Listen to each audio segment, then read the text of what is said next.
Dum.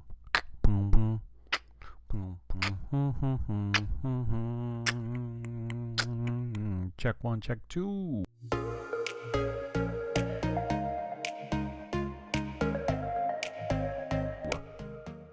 What up, everybody? Passion here. Hope you are having a great day. Wow. Before we go anywhere, spoilers ahead. If you have not watched Falcon and the Winter Soldier, this is Marvel Mondays. We're going to talk about the new episode of Falcon and Winter Soldier. And if you haven't seen it, don't watch this video because I do not want to spoil it for anybody. Right off the bat, I'm loving the feel of the show. I am getting the Winter Soldier, Captain America vibes from it. Me being a Team Cap kind of guy, I'm curious to see the rest of the story of Cap. So we all know the end game finished with them passing off the shield to Anthony Mack. Listen to me. To the Falcon and Sam Wilson there. So, excuse me.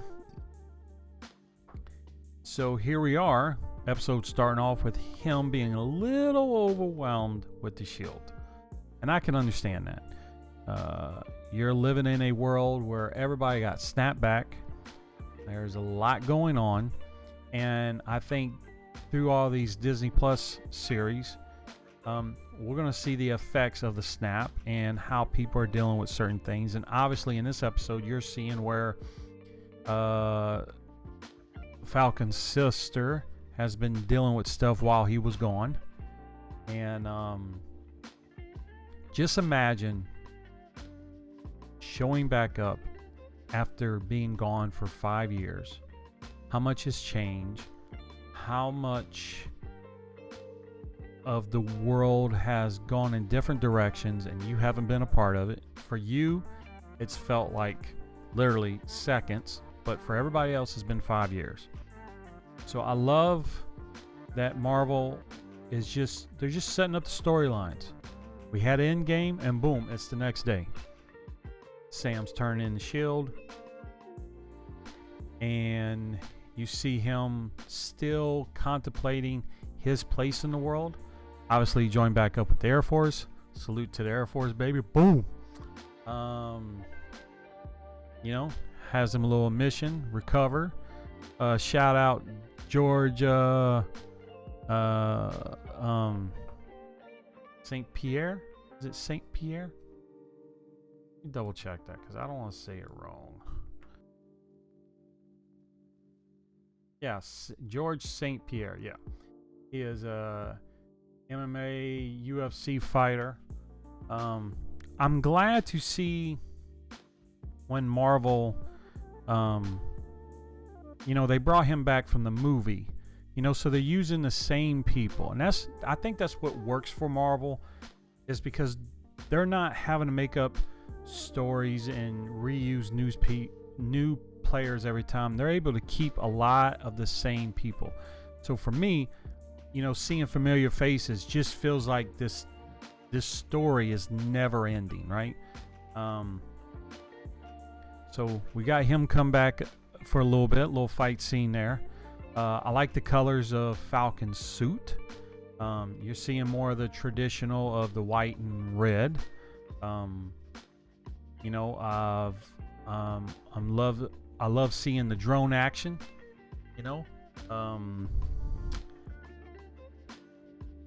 Anthony Mack, shout out from New Orleans. What's up? Okay. I've loved his work over the years pretty tremendously. And people, I think sometimes you forget. I'm just going to name a couple movies from Anthony Mack. He started off in 8 Mile. All right. He was Papa Doc. People forget that. Papa Doc in the house. Manchurian Candidate. And I'm not listing all his movies. I'm just going to list a couple that kind of sticks out to me.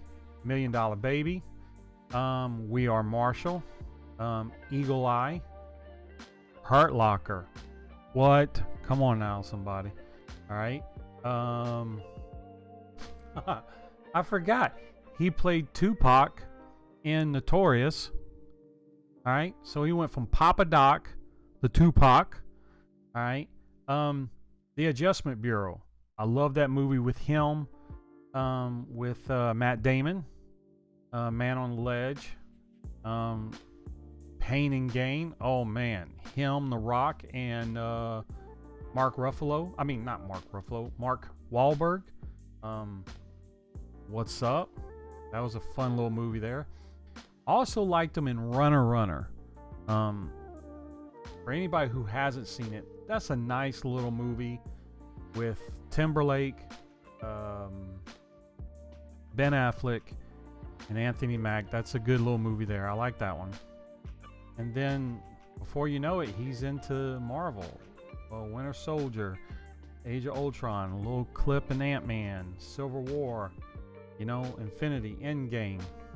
So he hasn't stopped for nothing. So if you look, and he's got he's got a good 30-40 movies, and I just named a handful. He did a Black Mirror episode. He did they said he did some motion capture in the NBA 2K19. So Anthony Mack's got a little bit on his resume there. So I'm enjoying what I'm seeing from him. Seeing his journey, coming back, trying to do his military good, joining up with the Air Force, doing a little recon, a little of this, loving it. Obviously, there's more than meets the eye with the government, because you can see by the end of the episode, they came in with their hunky-dory, generic version Captain America, and that's not going to sit well with Sam and Bucky. That is just not going to fly. You go from Chris Evans to this guy here, and I want to say I heard that the guy playing him is actually Kurt Russell's son. I think he's one of the Russell boys.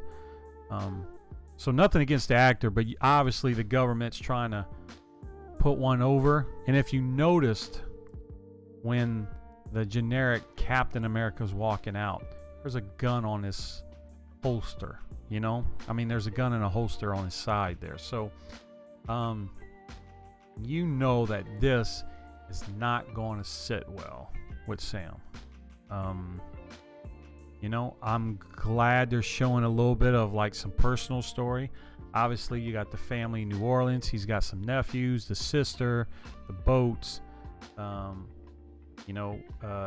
So I'm very curious of where all that's going to play into.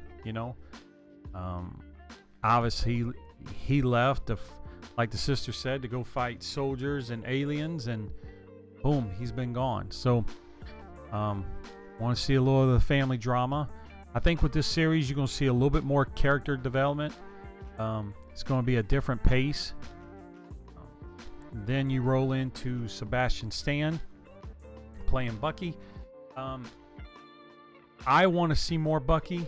Obviously, we got a taste of him in the first Captain America, and then he went all assassin on us, and ever since then, you've only had bits and pieces from him. So I think now, imagine, just think about the difficulty he's having. He's from the 40s, I believe, and here he is. His mind has been filled with garbage. He went to Wakanda. He went through rehab. How do you be normal from that? How do you even... So I'm glad to see he's talking to a therapist, and he's just trying to figure it out. I think it's kind of funny that he's trying to make amends, scratching all the little names off the book, trying to make peace with his past. you know, and it sucks because he's probably, obviously he's having nightmares and visions of all the things that he's done, but he probably doesn't even remember half of them. So just imagine that inner turmoil, which could become some funny bits throughout the series. And I like what they're doing with him trying to be like, hey, I was the Winter Soldier, I don't do that anymore. So you got those bits and pieces. Man, my heart kind of broke with the dad he was talking to, that the Winter Soldier might have killed his son, and it's highlighted that he did. And seeing him trying to make peace with that, oh man, talk about break your heart. But I want to see more of that. I want to kind of get to know Bucky and figure out where he's going with this and how do you become normal. Obviously, I would probably have to take a guess by next episode, them two are going to meet up some kind of way. If I had to take a guess, they're going to come together over the way the shield's been handled and the way the new Cap is. And it's going to be very interesting because Zemo's coming. They're going to have, we got this little mercenary group with the Flag Smashers, is it? So I think them / Zemo, that's going to give them a little rival. I don't know if they're true villains, because I could probably see a three-way circus between them, between Bucky and Falcon, the Flag Smashers / Zemo, and then the government with this generic version of Cap and the legacy of the Shield and everything. Shout out. Glad to see Rhodey in the house. Just put Rhodey in everything. And I think them two together, that scene with them walking through the memorial for Cap, because you forget Rhodey was here and Sam wasn't between the snaps of the 5 years there. So, Rhodey knows a little more, but at the same time, he knows the pain of Sam. So shout out to Rhodey in the house there. And this episode felt like it went by really, really fast. Like, I thought for sure it was going to be a little bit longer, but that's probably just me being caught up in it, excited for more. And so enjoyed the first episode. Kind of curious to see where they're going to go with it and how they're going to land. Is this series going to be a one-off? Is this something where we're going to see more of Falcon and Winter Soldier?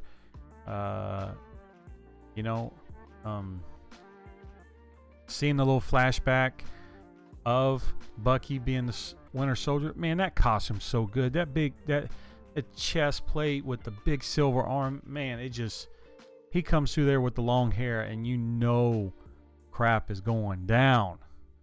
But I like the black and gold arm, so kind of torn there. And so enjoying the series. I'm ready to see more. I'm a Team Cap guy, but I'm not liking the new Cap. But I'm pretty confident our boys are going to get the shield back. So we're going to see how that's going to roll.